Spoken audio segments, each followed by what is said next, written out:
Tu portes la main à ta bouche et la dent bouge. Elle se détache. Puis une autre. Tu essaies de les retenir. Elles glissent entre tes doigts. Tu te réveilles en sursaut et tu passes la langue sur tes dents pour vérifier. C'est l'un des rêves les plus répandus au monde. Les études le classent régulièrement parmi les plus fréquents, toutes cultures confondues. Et depuis des siècles, on lui colle la même explication. Perdre ses dents annoncerait une mort dans la famille. Cette croyance existe en France, en Grèce, en Chine, en Inde. Elle est très ancienne. Elle est aussi très fausse. En 2018, des chercheurs israéliens ont voulu vérifier.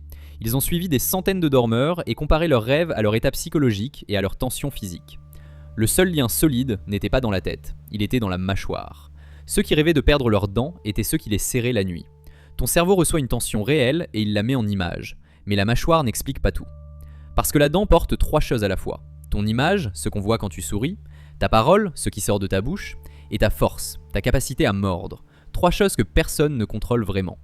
Alors quand tes dents tombent, ton rêve ne met pas en scène la mort. Il met en scène la perte de prise. Ce moment où quelque chose t'échappe et où tu n'arrives plus à rien serrer.